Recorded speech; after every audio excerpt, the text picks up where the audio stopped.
Lawsuit accuses Massachusetts schools of segregating students of color in low-opportunity districts. Add AP News as your preferred source to see more of our stories on Google. Add AP News on Google. Add AP News as your preferred source to see more of our stories on Google. Share a lawsuit filed Wednesday on behalf of students and community organizations in Massachusetts argues the state is illegally maintaining schools that are racially segregated, concentrating Black and Latino students in high-poverty districts with fewer opportunities. The lawsuit challenges the state's practice of assigning students to schools based solely on where they live, which can lead to patterns of housing segregation being replicated in school systems. The case is the latest example of efforts to address segregation and funding inequities through state-level litigation, even before the Trump administration began taking steps to release districts in the Deep South from court-ordered desegregation efforts. Integration efforts have fallen far from their peak decades ago,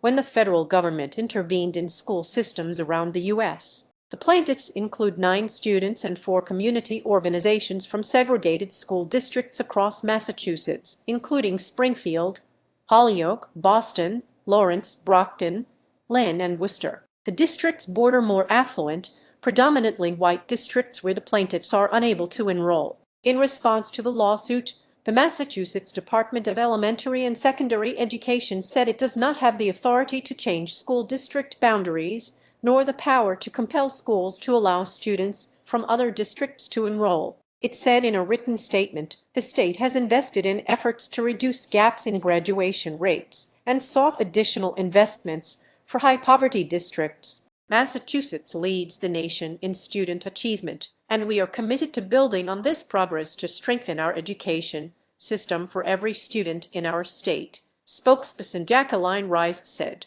Read more. Plaintiffs argue the state is failing Black and Latino students. A 2024 State Advisory Council report found that 63% of all schools in Massachusetts are segregated or intensely segregated, and that the state education department had fallen short in its oversight duties. Schools that have higher concentrations of students of color saw worse outcomes on metrics like graduation and college matriculation. While the state constitution guarantees students a right to an adequate education and equal protection under the law, it has failed to do so in practice for Black and Latino students, said Jillian Lenson, senior attorney at Lawyers for Civil Rights, which filed the suit with Brown's Promise. It's not student potential, it's the conditions of their schools that drive these disparate outcomes, conditions that the state has maintained and perpetuated for decades, Lenson said. The lawsuit filed in Massachusetts State Court in Suffolk County asks to compel the state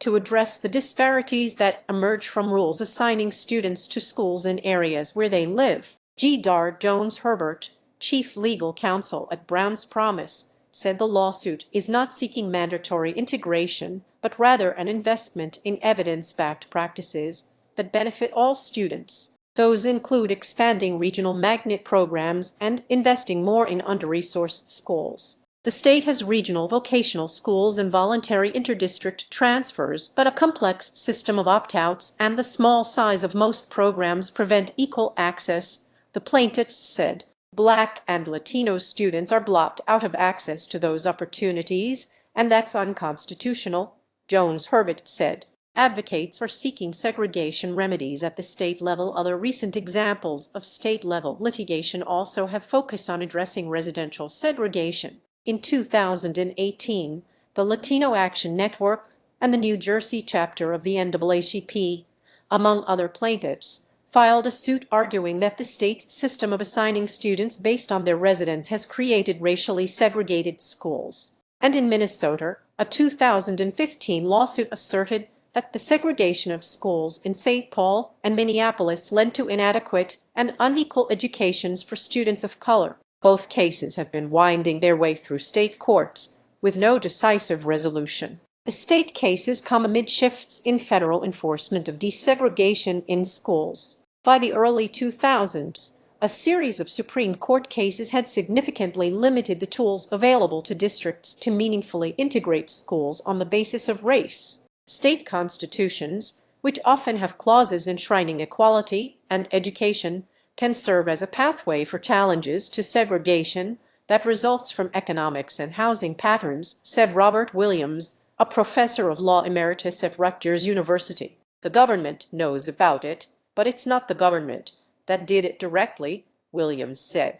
These cases argue that having so many different school districts that align with housing patterns and having laws that say that you have to go to school where you live, all of those things sort of amount to government segregation. The Associated Press education coverage receives financial support from multiple private foundations. AP is solely responsible for all content. Find AP standards for working with philanthropies, a list of supporters and funded coverage areas at ap.org.